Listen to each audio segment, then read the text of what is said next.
किसी ने बड़े कमाल की बात कही है कि हमारे आसपास कुछ लोग ऐसे होते हैं जो अपनी परेशानी से ज्यादा दूसरों की खुशियों से परेशान होते हैं। नमस्ते दोस्तों, मेरा नाम है आरजे कार्तिक। एक राजा था जो रोजाना 100 लोगों को खीर खिलाया करता था। जो गरीब लोग थे, जरूरतमंद थे, उनकी मदद करता था, रोजाना उन्हें भोजन कराया करता था। एक दिन उस राजा की जो खीर थी उसमें गड़बड़ हो गई। हुआ ये कि हलवाई जो था वो बर्तन को ढकना भूल गया और वहां उस रसोई में सांप आ गया और सांप ने उस खीर में विष यानी कि जहर छोड़ दिया। वो खीर जहरीली हो गई और जिन 100 लोगों को रोजाना की तरह खिलाई गई उनकी मृत्यु हो गई। इतना बड़ा पाप राजा ने कर दिया, उससे अंदर ही अंदर रहा नहीं जा रहा था, ग्लानि हो रही थी, वो समझ नहीं पा रहा था क्या करे। उसने ये फैसला लिया कि वो अपना राजपाट छोड़ देगा, किसी और को अपना उत्तराधिकारी बनाएगा और सब कुछ छोड़कर के जंगल में जाकर के भगवान से कहेगा कि मुझे माफ कर दो, मैं पश्चाताप करना चाहता हूं। इसी विचार के साथ में राजा चल दिया। जब वो जंगल की तरफ रवाना हुआ तो शाम होने को आई।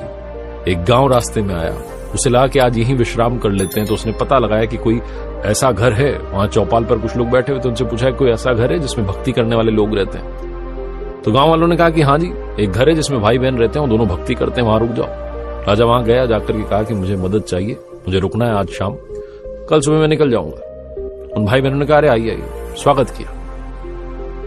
जो बहन थी वो रोजाना सुबह जग करके ध्यान करती थी, ईश्वर की आराधना करती थी, मेडिटेशन करती थी।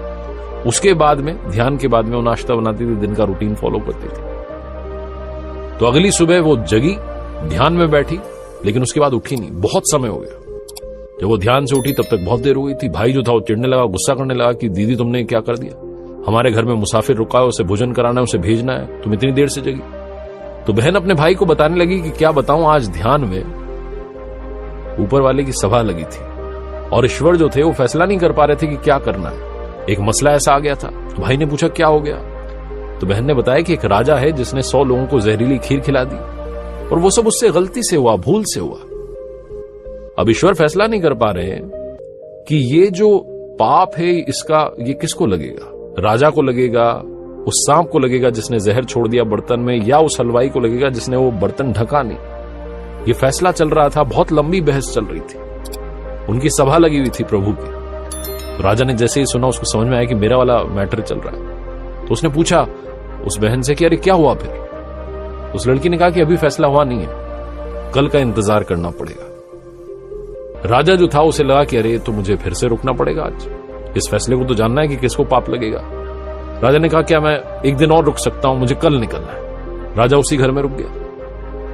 गांव में दिन भर चौपाल में चर्चा होती रही कि वो जो आदमी कल आया था शाम में मुसाफिर, जो कह रहा था कि मुझे भक्ति वाले घर में रुकना है, ढोंग कर रहा था। जहां उसने देखा कि एक जवान लड़की रहती है भाई के साथ में, उसकी नजर खराब हो गई। देखो आज भी वहीं रुका हुआ है। दिन भर उस राजा की बुराई चलती रही। अगली सुबह वो लड़की फिर से ध्यान में बैठी, ध्यान उसका खत्म हुआ। राजा ने फटाफट से पूछा कि अरे क्या फैसला हुआ।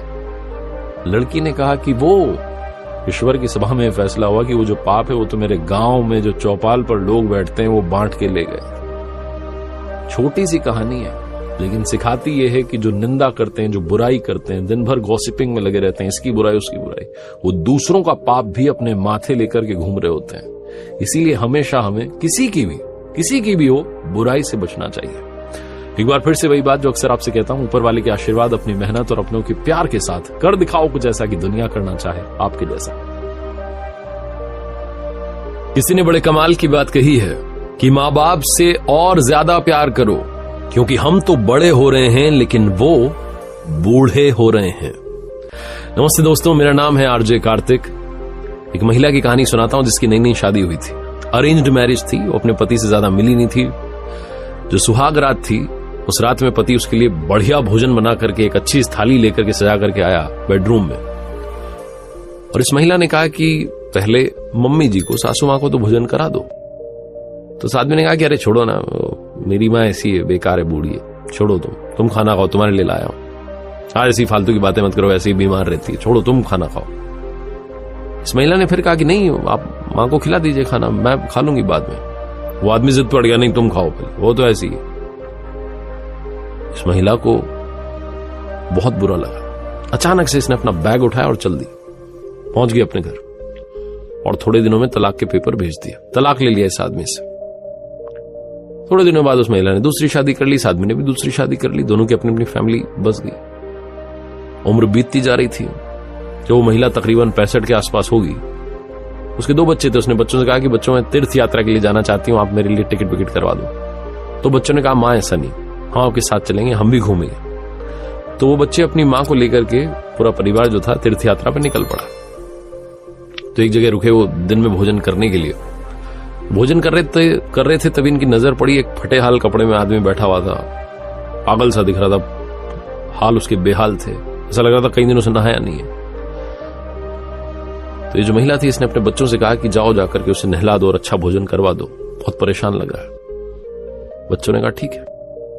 नहला करके तैयार करके जब लाए उस व्यक्ति को वापस भोजन कराने के लिए, तो ये महिला चौंक गई, क्योंकि आदमी वही था जो इसका पहला पति था, जिसे ये पहली ही रात में उसी दिन छोड़ करके आ गई थी कि चलो मुझे रहना नहीं।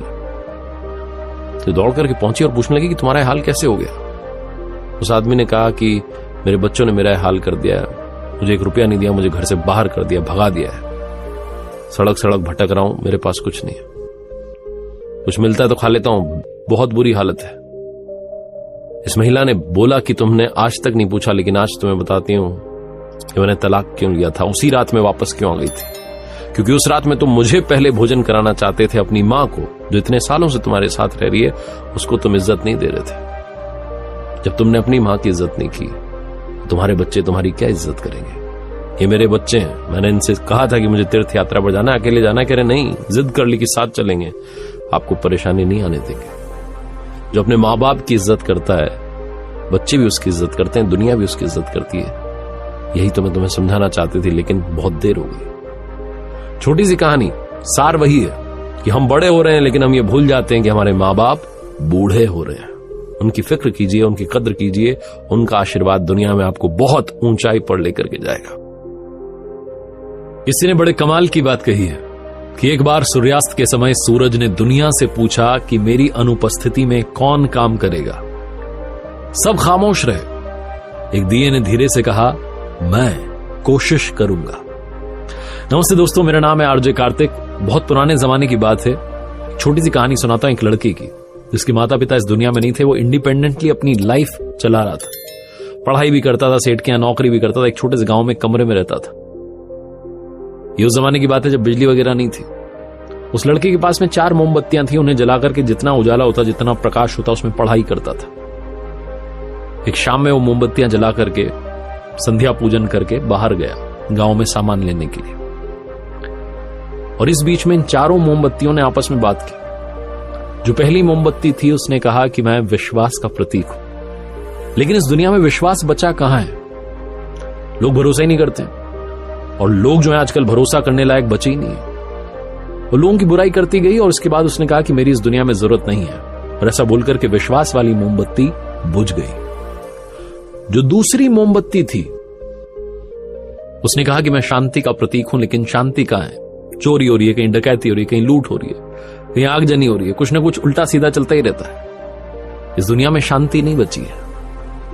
लगता है कि इस दुनिया को मेरी भी जरूरत नहीं है। ऐसा बोलकर के जो शांति वाली मोमबत्ती थी वो भी बुझ गई। जो तीसरी मोमबत्ती थी उसने कहा कि मैं प्रेम का प्रतीक हूं, प्यार का प्रतीक हूं, लेकिन दुनिया में आजकल नफरत बढ़ गई है। लोग एक दूसरे से नफरत करने लगे हैं, लोगों के मन में एक दूसरे के लिए प्यार खत्म हो गया है, प्यार की भावना नहीं बची है। स्वार्थी हो गए, मतलबी हो गए, 1-2 दिन का प्यार का दिखावा करते हैं, बस मेरी भी इस दुनिया में जरूरत नहीं है। ऐसा बोलकर के जो तीसरी मोमबत्ती थी प्यार वाली, वो भी बुझ गई। चौथी मोमबत्ती जलती रही, खामोश रही। वो लड़का जब सामान लेकर के वापस अपने घर पर आया, कमरे में घुसा, तो उसने देखा कि 3 मोमबत्तियां बुझ चुकी हैं। उसे याद आया कि उसके पास में जो माचिस बची थी वो भी खत्म हो चुकी है। वो चिंता में पड़ गया, कहने लगा कि क्या कर दिया, मेरा साथ नहीं दिया, सब मुझे छोड़कर चले गए, मोमबत्तियां भी बुझ गई। उदास होने ही वाला था, रोने ही वाला था कि चौथी मोमबत्ती ने कहा, रे रुको, मैं आशा का प्रतीक हूं, मैं आशा हूं, उम्मीद हूं। मैं जब तक हूं शांति, विश्वास, प्रेम वापस लाया जा सकता है। तुम एक काम करो, मेरी मदद से बाकी तीनों मोमबत्तियां जला दो। लड़के ने वही किया, उसने उस उम्मीद की मोमबत्ती से बाकी तीनों मोमबत्तियां जला दी। कहानी छोटी सी है लेकिन सार बहुत बड़ा है। जीवन में जब आपको लगे कि सारी मोमबत्तियां बुझ गई हैं, उस आखिरी मोमबत्ती को बुझने मत देना जो उम्मीद की मोमबत्ती है, आशा की मोमबत्ती है।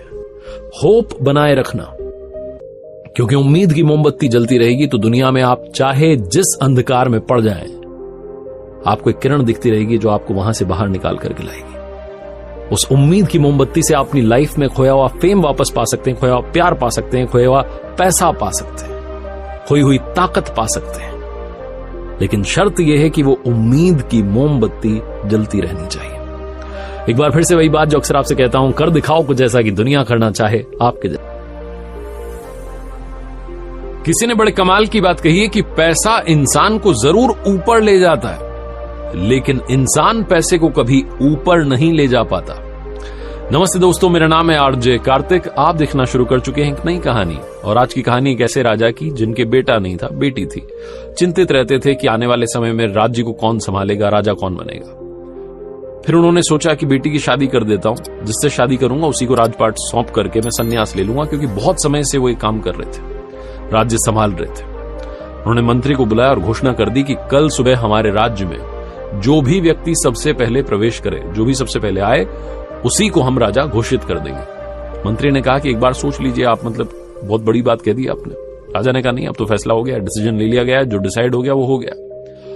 अगली सुबह जो सेवक थे, राजा के सैनिक थे, वो एक फटे हाल व्यक्ति को लेकर के आया। फटे पुराने कपड़े उसने पहने हुए थे, एक लड़का था। राजा ने जो घोषणा की थी उसके मुताबिक उस लड़के की अपनी बेटी से शादी कर दी और उसे राजा घोषित कर दिया, उसका राज तिलक कर दिया। उसके बाद में जो राजा था जंगल की तरफ संन्यास लेके चला गया।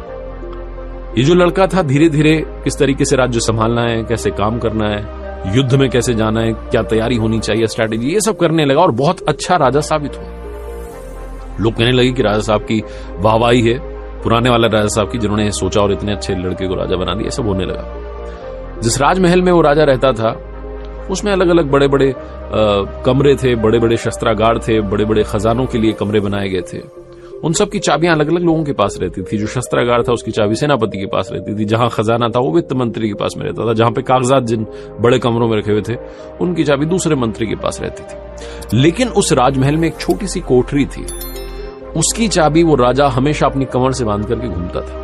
और इस बात को लेकर के मंत्रियों में हमेशा कानाफूसी होती थी कि क्या है उस कोठरी में कि उसकी चाबी राजा साहब अपने पास रखते हैं, किसी को देते नहीं। कमाल की बात तो ये होती थी कि 15-20 दिन में राजा एक बार वहां जाता था उस कोठरी में, और आधे घंटे तक वहां रहता था, उसके बाद में बाहर निकलता था। तो मंत्री सोचा करते थे कि शायद बहुत जरूरी चीज, बहुत इंपॉर्टेंट चीज है जो कि राजा ने वहां छुपा रखी उस कोठरी में। एक बार हिम्मत करके जो वित्त मंत्री थे, सबसे बड़े थे, तो उन्होंने पूछ लिया कि राजा साहब माफ कीजिएगा, लेकिन बस ये जानना था कि अंदर क्या है कोठरी में जिसके लिए आप जाते हैं। राजा गुस्सा हो गया। राजा ने बोला कि क्या बदतमीजी है, तुम्हारी हिम्मत कैसे हुई मुझसे पूछने की। उसको डांट दिया तो वो चुप हो गया। उसने फिर सेनापति को बताया कि अगर आप एक बार कोशिश कर पाए। सेनापति ने भी पूछा हिम्मत करके एक दिन कि राजा साहब अंदर क्या है। उन्होंने राजा ने सेनापति को भी डांट दिया। इन मंत्रियों को लगा कि काम करते हैं, महारानी जी को बोलते हैं, वो ये बात मालूम करवाएंगे कि अंदर क्या है। तो महारानी को बोला गया, बीवी के आगे जो जिद होती है उसके आगे पति की चलती नहीं है। तो वो रूठ गई महारानी, बात नहीं कर रही थी, खाना नहीं खा रही थी। उन्होंने कहा जब तक आप नहीं बताओगे मैं खाना नहीं खाऊंगी, बताओ मुझे अंदर क्या है। तो राजा ने कहा ठीक है आप चलो मेरे साथ। महारानी को लेकर के, मंत्रियों को लेकर के राजा उस कोठरी के बाहर पहुंच गया। चाबी कमर में लटकी थी, चाबी से ताला खोला, अंदर उन लोगों को लेकर के गया। अंदर कुछ भी नहीं था। अंदर कील पर फटे पुराने कपड़े टंगे थे और कुछ भी नहीं था। तो वो जो मंत्री थे, महारानी थी, वो पूछने लगी कि यहां तो कुछ भी नहीं, आप क्या करते हैं यहां करके आधे 1 घंटे तक। राजा ने कहा कि मैं यहां अपनी शुरुआत को याद करने के लिए आता हूं। जब भी मुझे 10-12 दिन, 15 दिन, 20 दिन, जब भी मुझे राजा होने का घमंड हो जाता है कि वहीं सबसे बढ़िया हूं, उसी दिन मैं इस कमरे में, इस कोठरी में चला आता हूं और आधे 1 घंटे तक बैठा रहता हूं, अपनी शुरुआत को याद करता हूं, इन कपड़ों को देखता हूं। ये मेरी शुरुआत थी। वो तो पुराने राजा साहब की दया थी, उनकी कृपा थी कि उन्होंने मुझे राजा बना दिया। ऊपर वाले का आशीर्वाद है कि मैं यहां तक पहुंच गया, वरना मेरी शुरुआत तो ये थी। मैं ये था, यहां तक पहुंचा हूं, इस हाल से निकल के आया हूं, इस हाल को याद करने के लिए आता हूं, ताकि कभी भी घमंड इधर ना चढ़े। छोटी सी कहानी है, लेकिन बस ये याद दिलाती है कि जिंदगी में अगर कभी आपको लगे कि आपके अंदर ईगो आ गया है, आप अपने आप को बेस्ट मानने लगे, आपको लगता है कि मेरे जैसा तो कोई है ही नहीं, तो अपनी शुरुआत को याद करना उन दिनों को जो आप स्ट्रगल कर रहे थे। आप अपने आप हम्बल होने लगेंगे, विनम्र होने लगेंगे, जमीन से जुड़ा हुआ महसूस करने लगेंगे। एक बार फिर से कहना चाहता हूं कि पैसा इंसान को ऊपर जरूर ले जाता है, लेकिन इंसान पैसे को कभी ऊपर नहीं ले जा सकता। किसी ने बड़े कमाल की बात कही है कि फर्क इससे नहीं पड़ता कि लोग आपको तोड़ना चाहते हैं, फर्क इससे पड़ेगा कि आप क्या चाहते हैं। नमस्ते दोस्तों, मेरा नाम है आरजे कार्तिक। एक छोटी सी कहानी सुनाता हूं। एक गांव में दो लड़कों की दोस्ती हो गई। एक 8 साल का बच्चा था, एक 10 साल का बच्चा था। दोस्ती मजबूत होती जा रही थी। जब भी जाते थे साथ जाते थे, स्कूल में पढ़ने के लिए, साथ में खेलने के लिए जाते थे। एक दिन साथ खेलते खेलते गांव से दूर निकल गए। वो गेंद से खेल रहे थे, बॉल से खेलते खेलते बहुत दूर निकल गए, सुनसान इलाके में पहुंच गए। और उनकी जो गेंद थी वो जाकर के एक पुराने कुएं में गिर गई। उस गांव से बाहर, काफी बाहर, एक पुराना सा कुआं था जो सूख चुका था। जो बड़ा वाला बच्चा था, 10 साल का बच्चा, उसने कहा, अरे रुको मैं निकालता हूं। तो इसी हड़बड़ाहट में, जल्दबाजी में वो कुएं में गिर गया। गेंद तो निकली नहीं, बल्कि वो भी कुएं में चला गया। छोटा वाला बच्चा जो बाहर खड़ा हुआ था, उसके हाथ पैर फूल गए। उसने कहा, अब क्या होगा? घर वाले बहुत मारेंगे, बहुत डांटेंगे और इसकी जान चली जाएगी, ये बच नहीं पाएगा, क्या होगा? बहुत सारा उसको उल्टा उल्टा सोचने को आ रहा था, बहुत सारे नेगेटिव ख्याल आ रहे थे। वो अंदर से बच्चा चिल्ला रहा था, बचाओ बचाओ। ये बाहर से लड़का चिल्ला रहा था, बचाओ। हम उनकी कोई आवाज नहीं सुन रहा था, क्योंकि एकदम सुनसान इलाका था। दूर दूर तक कोई दिख नहीं रहा था। दौड़ के बच्चे ने आसपास घूम लिया, लेकिन पीने के लिए पानी भी नहीं। उसकी सांस फूल गई, उसको गले में सूख रहा था गला, आवाज नहीं निकल रही थी, लेकिन समझ नहीं आ रहा था क्या करे। तभी उसको दूर झाड़ी के पास में एक रस्सी और बाल्टी दिखाई दी। वो दौड़ के गया और लेकर के आ गया। उसने रस्सी से वो बाल्टी बांधी और बाल्टी नीचे कुएं में फेंक दी और उस 10 साल के लड़के से कहने लगा कि आ जाओ ऊपर, मैं तुम्हें खींचता हूं। लड़का कहने लगा, पागल वागल तो नहीं हो गए, तुम भी नीचे गिर जाओगे, ये नहीं हो सकता। उस 8 साल के बच्चे ने कहा कि नहीं, मैं करके दिखाऊंगा, तुम बस आ जाओ, पकड़ लो बाल्टी को, आ जाओ, तुम ऊपर आ जाओगे। इस 8 साल के बच्चे ने अपनी पूरी जान लगा दी। इसका गला सूख चुका है, प्यास लग रही है, हालत खराब है, लेकिन उसके बावजूद उसने उस रस्सी को पूरे दम से खींचा और उस 10 साल के लड़के को बाहर निकाल दिया। इस सारी प्रोसेस में, सारे काम में रात हो चुकी थी। 8:30-9 बजने को आए थे। दोनों बच्चे डरते डरते गांव की तरफ जाने लगे। जब गांव में पहुंचे तो चौपाल लगी हुई थी, भीड़ इकट्ठा हो रखी थी। इन दोनों के मम्मी पापा जो थे रो रहे थे। गांव वाले कह रहे थे, नहीं बच्चे मिल जाएंगे, बच्चे मिल जाएंगे। गांव वालों ने ढूंढ लिए, लेकिन मिले कहीं नहीं। तो सब परेशान थे। इन दोनों बच्चों को जब गांव में आता हुआ देखा तो लोग खुश हो गए कि वाह, मिल गए चलो। दोनों बच्चों से पूछने के कहां गए थे। इन बच्चों को समझ नहीं आ रहा था क्या बोले। सच बोलेंगे तो मार पड़ेगी, कितनी दूर क्यों चले गए, कुएं में गिर गया है वो। झूठ बोलेंगे तो क्या बहाना मारे, क्योंकि दिमाग काम कर नहीं रहा था, ऐसे हालात थे, दिन भर से परेशान थे। तो दोनों ने सच बोल दिया। छोटा वाले ने कह दिया कि बड़े वाले भैया गिर गए थे कुएं में, इनको मैंने रस्सी से खींच के बाहर निकाल दिया। और जैसे उसने बोला, लोग हंसने लगे कि पागल हो गया, तुमसे एक बाल्टी पानी नहीं खींचा जाता, तुमने 10 साल के लड़के को बाहर निकाल दिया। लोग उनका मजाक उड़ाने लगे। तभी गांव के जो सरपंच थे, जो सबसे बुजुर्ग व्यक्ति थे, उन्होंने कहा कि अरे सच कह रहा है, ये बच्चा सच कह रहा है, इसने वाकई में 10 साल के लड़के को बाहर खींच के निकाल दिया। और इसके 2 कारण है। पहली बात तो ये कि इसके पास में चारा नहीं बचा था, कोई ऑप्शन नहीं था। इसे मालूम था कि इसे बाहर निकालना ही, वरना मर जाएगा। और दूसरी बात, इसके पास में आसपास कोई कहने के लिए नहीं था कि तुझसे नहीं होगा। इसलिए बच्चे सच बोल रहे। जीवन में जब भी आप सक्सेस पाना चाहें तो 2 बातें याद रखिएगा। पहली, कोई ऑप्शन नहीं बचा है, चारा नहीं बचा है, करके ही दिखाना है। और दूसरी, जब आसपास के लोग कुछ कहने लगेंगे तुमसे नहीं होगा, तो बहरे बन जाना, उनकी बातों को मत सुनना, करके दिखाना।